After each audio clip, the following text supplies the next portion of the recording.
ಮಾಜಿ CM BS Yediyurappa ವಿರುದ್ಧದ ಫೋಕ್ಸೋ ಪ್ರಕರಣದ ವಿಚಾರವಾಗಿ ಬಿಜೆಪಿ ಕಾಂಗ್ರೆಸ್ ಸರ್ಕಾರದ ವಿರುದ್ಧ ತಿರುಗಿ ಬಿದ್ದಿದೆ.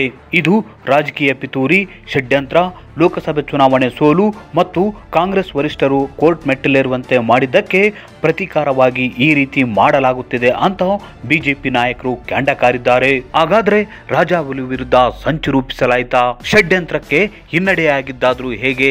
ಈ ಕುರಿತು ಮತ್ತಷ್ಟು ಮಾಹಿತಿ ನೀಡ್ತೀನಿ. ಅದಕ್ಕೂ ಮುನ್ನ ನಮ್ಮ ಚಾನಲ್ ಸಬ್ಸ್ಕ್ರೈಬ್ ಮಾಡಿ, ವಿಡಿಯೋ ಶೇರ್ ಮಾಡಿ, ಲೈಕ್ ಮಾಡಿ, ಕಮೆಂಟ್ ಮಾಡಿ.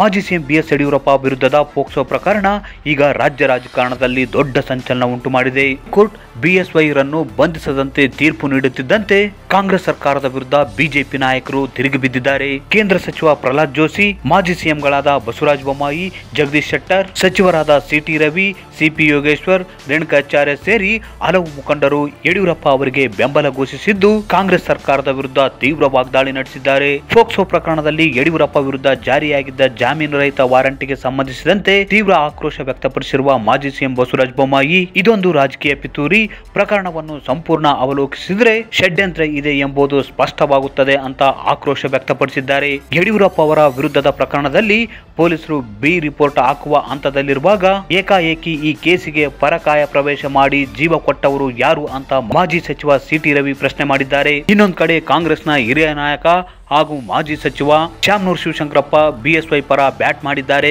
ಯಾರೋ ದಾರಿಯಲ್ಲಿ ಹೋಗುವವರು ದೂರು ಕೊಟ್ಟ ತಕ್ಷಣ ಎಷ್ಟಂದ್ರೆ ಏನರ್ಥ?